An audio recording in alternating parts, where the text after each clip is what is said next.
Hi friends, मुक्तल Joshi या व्हिडिओमध्ये आपण सार्वजनिक आरोग्य विभागाने आज एक नवीन परिपत्रक प्रसिद्ध केलेलं आहे आणि त्याच्यामध्ये आरोग्य शेवटसाठी जे सर्टिफिकेट लागणार आहे आता सॅनिटरी इन्स्पेक्टरचं त्याची माहिती दिलेली आहे. तसंच गट क मध्ये येणारे जी 52 पदं आहेत त्याच्यामध्ये जी टेक्निकल पदं आहेत त्या संदर्भात सुद्धा खूप महत्त्वाचा असा अपडेट त्याच्यामध्ये सांगितलेला आहे.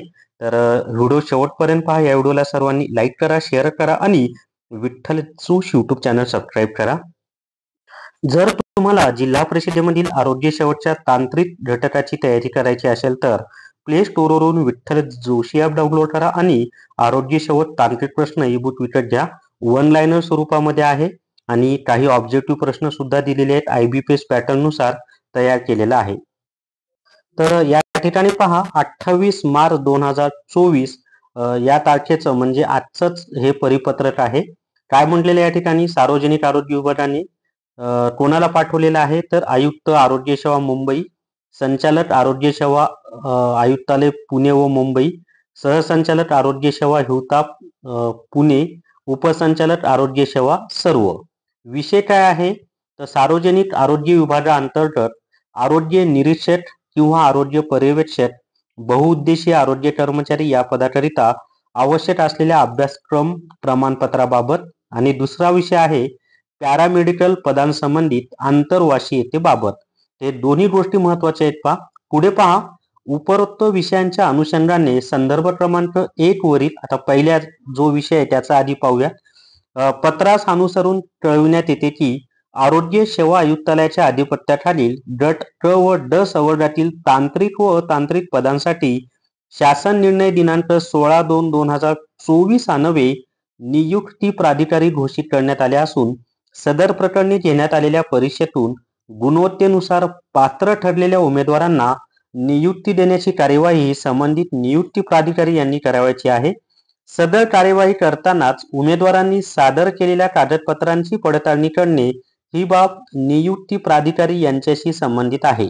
या प्रकरणी काही उमेदवारांनी केंद्र अथवा राज्य शासनाच्या मान्यताप्राप्त संस्थांशी नामसाधर्म्य तसेच मिळते जुळते नाव असलेल्या प्रशिक्षण संस्थांकडील पदविका किंवा कोर्स प्रमाणपत्र सादर केले असल्यास उमेदवारांनी ज्या संस्थेमधून अभ्यासक्रम पूर्ण केलेला आहे त्या संस्थेला केंद्र अथवा राज्य शासनाची मान्यता असल्याबाबतच्या शासन निर्णयासह संबंधित उमेदवारांकडून योग्य तो पुरावा उपलब्ध करून घेणे. तसेच उमेदवारांनी ज्या संस्थेमधून अभ्यासक्रम पूर्ण केलेला आहे ती संस्था केंद्र अथवा राज्य शासनाच्या ज्या विभागाकडे किंवा संस्थेकडे नोंदणीकृत आहे त्या विभागाकडे किंवा संस्थेकडे त्या संदर्भात नियुक्ती प्राधिकारी किंवा सक्षम प्राधिकारी यांच्या स्तरावरूनच पडताळणी करून तदनंतर पात्र उमेदवारांना नियुक्ती देण्याची कार्यवाही ही संबंधित नियुक्ती प्राधिकारी यांनी करावी. म्हणजे बहुउद्देशीय आरोग्य कर्मचारी म्हणून सार्वजनिक आरोग्य विभागामध्ये ज्यांची निवड झालेली आहे त्यांचं जे सर्टिफिकेट आहे सॅनिटरी इन्स्पेक्टरचं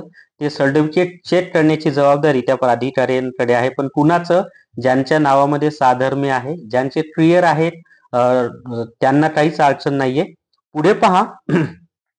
दुसरा मुद्दा जो आहे पॅरामेडिकलचा त्याच्यात काय सांगितलेलं आहे की तसेच उपरोक्त संदर्भ क्रमांक 2 वरील पत्रास अनुसरून कळविण्यात येते की कुलसचिव महाराष्ट्र आरोग्य विज्ञान विद्यापीठ नाशिक यांनी दिनांक 28/2/2024 च्या पत्रान्वये सादर केलेल्या माहितीनुसार आरोग्य विज्ञान विद्यापीठांतर्गत राबविण्यात येणाऱ्या ज्या पदव्युत्तर पदवी व इतर आरोग्य अभ्यासक्रमांमध्ये आंतरवासियता प्रशिक्षण कालावधीचा समावेश आहे त्या अभ्यासक्रमांच्या शैक्षणिक अर्हतेमध्ये शैक्षणिक कालावधीसह आंतरवासियता म्हणजे इंटर्नशिप म्हणतो ना आपण, ती आंतरवासियता प्रशिक्षण कालावधीचाही समावेश होतो. तसेच प्रसिद्ध करण्यात आलेल्या जाहिरातीमध्येही संबंधित पदास आवश्यक शैक्षणिक अर्हता जाहिरातीच्या अखेरच्या दिनांकास पूर्ण केलेली असावी असे नमूद करण्यात आलेले आहे.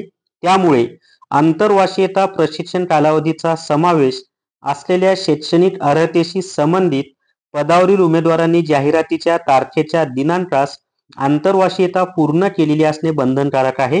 ही आयुक्तालयाची धारणा योग्य आहे. सबब त्यानुसार पुढील कार्यवाही नियुक्ती प्राधिकारी यांच्या स्तरावरूनच करण्यात यावी. म्हणजे पॅरामेडिकल मधील ज्या कोर्ससाठी इंटर्नशिप करणं आवश्यक आहे त्या इंटर्नशिप वाल्यांची जाहिरातीची जी शेवटची तारीख आहे ना त्या तारखेच्या इंटर्नशिप सुद्धा पूर्ण झालेली असणं आवश्यक आहे आणि तेच उमेदवार पात्र असणार आहेत असं स्पष्टपणे याच्यामध्ये सांगितलेलं आहे. तर आता ज्यांची भरती झाली त्यांच्यासाठी तरी उपयुक्तच आहे, पण जेव्हा केव्हा नवीन भरती निघेल तेव्हा सुद्धा हे परिपत्रक उपयुक्त असणार आहे. जर तुम्हाला पोलीस भरतीसाठी प्रश्नसंच घ्यायचे असतील तर स्मार्ट स्टडी पब्लिकेशन नांदेड यांनी पोलीस भरती 418 प्रश्नपत्रिका संच हे पुस्तक प्रसिद्ध केलेलं आहे. याच्यामध्ये गणित व बुद्धिमत्ता चाचणीच्या प्रश्नांची उत्तरं स्पष्टीकरणासह दिलेली आहेत.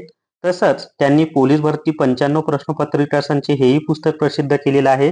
याच्यामध्ये 2023 मध्ये झालेले पोलीस भरतीचे पेपर दिलेले आहेत आणि त्यांनी बुद्धिमत्ता चाचणी हे सुद्धा पुस्तक प्रसिद्ध केलेलं आहे. ही तिन्ही पुस्तकं सर्व पुस्तकांच्या दुकानावर तसंच अमेझॉन आणि फ्लिपकार्टवर उपलब्ध आहेत. तर स्मार्ट स्टडी पब्लिकेशन नांदेड यांनी ही 3 पुस्तकं प्रसिद्ध केलेली आहेत. या व्हिडिओमध्ये एवढीच माहिती. या व्हिडिओला सर्वांनी लाईक करा, शेअर करा आणि विठ्ठल जोश यूट्यूब चॅनल सबस्क्राईब करा. Thank you very much.